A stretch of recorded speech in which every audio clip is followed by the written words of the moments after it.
오늘 우리가 함께 볼 하나님의 말씀은 잠언 24장 23절부터 29절까지의 말씀. 24장 23절 말씀 봉독합니다. 이것도 지혜로운 자들의 말씀이라. 재판할 때에 낯을 보아 주는 것이 옳지 못하니라. 악인에게 내가 옳다 하는 자는 백성에게 저주를 받을 것이요 국민에게 미움을 받으려니와 오직 그를 견책하는 자는 기쁨을 얻을 것이요 또 좋은 복을 받으리라. 적당한 말로 대답함은 입맞춤과 같으니라. 내 일을 밖에서 다스리며 너를 위하여 밭에서 준비하고 그 후에 내 집을 세울지니라. 너는 까닭 없이 내 이웃을 쳐서 증인이 되지 말며 내 입술로 속이지 말지니라. 너는 그가 내게 행함 같이 나도 그에게 행하여 그가 행한 대로 그 사람에게 갚겠다 말하지 말지니라. 아멘. 하나님께서 세상을 창조하시면서 사람에게 당부하신 말씀, 생육하고 번성하라, 충만하라, 정복하고 다스리라, 이 말씀을 문화명령이라고 합니다. 문화명령은 지상명령과 비교되기도 하는데, 지상명령이 땅끝까지 복음을 전하라고 하신 것이라면 문화명령은 하나님의 원리로 세상을 다스리라는 의미라고 할 수 있습니다. 복음이 전해지는 곳은 하나님의 통치가 이루어집니다. 그런 의미에서 문화명령과 지상명령은 같은 맥락이 있다고 할 수 있는 것이죠. 복음으로 구원을 얻은 사람들이, 그 믿음의 사람들이 삶에서 하나님의 원리를 따라 다스리는 삶을 살아갈 때 이 두 가지 명령, 문화명령과 지상명령을 모두 이루는 것이라고 할 수 있습니다. 그래서 믿음이라는 것은 개인적인 영역에서만 머무르지 않고 공적인 영역으로 확장되어야 합니다.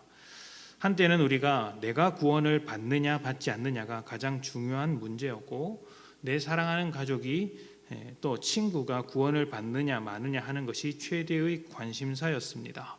이것은 굉장히 중요한 문제이지만 이것에 치우치다 보니 믿고 난 뒤에, 구원을 받고 난 뒤에는 무엇을 해야 하는지 몰라서 혼란스러웠던 경우가 없지 않아 있었던 것이죠.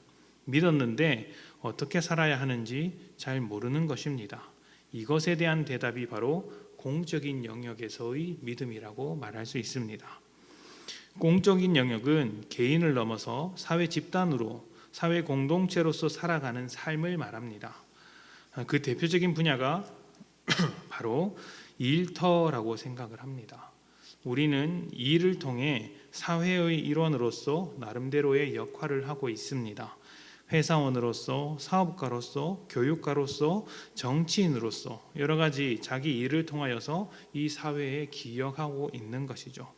이때 우리는 세상 사람들과 달리 믿는 자로서 하나님의 창조 원리를 가지고 세상 가운데 나아갈 수 있어야 합니다.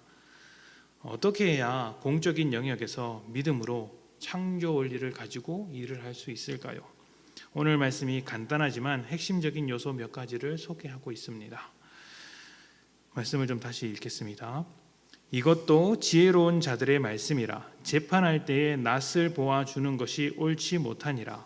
악인에게 내가 옳다 하는 자는 백성에게 저주를 받을 것이요 국민에게 미움을 받으려니와 오직 그를 견책하는 자는 기쁨을 얻을 것이요 또 좋은 복을 받으리라. 적당한 말로 대답함은 입맞춤과 같으니라. 내 일을 밖에서 다스리며 너를 위하여 밭에서 준비하고 그 후에 내 집을 세울지니라. 너는 까닭 없이 내 이웃을 쳐서 증인이 되지 말며 내 입술로 속이지 말지니라. 너는 그가 내게 행함 같이 나도 그에게 행하여 그가 행한 대로 그 사람에게 갚겠다 말하지 말지니라. 아멘.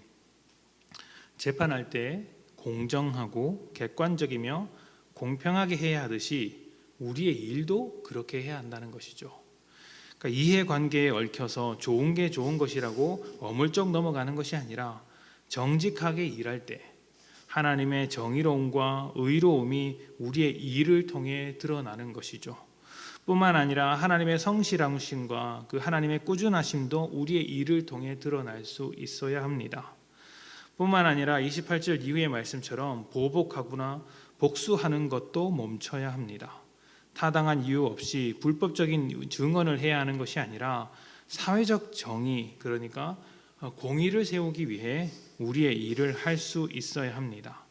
최소한 일을 처리할 때 개인적인 악감정을 품지 말라는 것이죠. 하나님의 선하심을 세우기 위해 일해야 한다는 것입니다. 그렇게 하다 보면 좀 억울한 일도 있을지 모르지만 그런 것은 하나님께 맡기고, 그 억울한 일은 하나님께 맡기고 우리는 죄를 짓지 않아야 하는 것, 그것이 하나님의 뜻대로 일하는 사람의 모습이라는 것입니다. 그가 행한 대로 그 사람에게 갚겠다 말하지 않는 것이죠.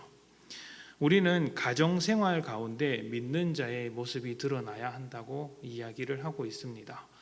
그러니까 남편과 아내의 관계를 통해서, 부모와 자식과의 관계를 통해서 하나님께서 얼마나 교회를 사랑하시는지, 또 교회가 얼마나 하나님 앞에 순종해야 하는지에 대한 그런 모습들이 가정과 또 관계를 통해서 드러나야 한다고 이야기를 하는 것이죠. 그렇다면 우리의 일을 가지고서도 그렇게 드러나야 합니다. 하나님의 성실하심, 하나님의 다스림, 꾸준하심, 하나님의 선하심, 하나님의 정의로움이 우리의 일을 통해 나타나야 한다는 것이죠. 단순히 돈을 벌기 위해서 일을 하는 것이 아니라 우리가 사회적으로 기여하는 그 순간 하나님께서 세상을 다스리듯이 그렇게 일해 나갈 때 공적인 영역에서 믿음 생활을 한다고 할 수 있습니다. 이런 것을 정리하자면 우리는 공적인 영역에서 공정하고 정의로워야 합니다. 믿는 자에게나 믿지 않는 자 모두에게 인정받을 수 있도록 정직하고 성실해야 합니다. 우리가 가정에서 말씀드린 대로 하나님의 선하심과 성품이 드러나야 하듯이 일에서도 꼭 그렇게 드러나야 하는 것이죠. 믿는 자들이 일할 때는 뭔가 다르구나, 이런 이야기를 들을 수 있어야 한다는 것입니다.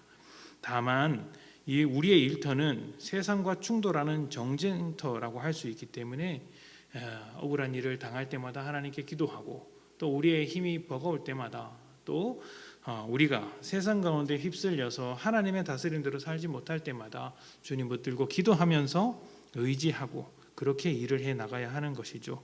그것이 믿는 자들을 통해 일을 주신 하나님의 의도라고 할 수 있습니다. 오늘 하루 우리에게 주어진 공적인 일들이 있음을 기억하고 그 일을 하는 가운데서 하나님의 뜻대로 살아가시기를 축복합니다. 지상 명령과 문화 명령이 우리 안에서 아름답게 이루어질 것입니다. 함께 기도합니다.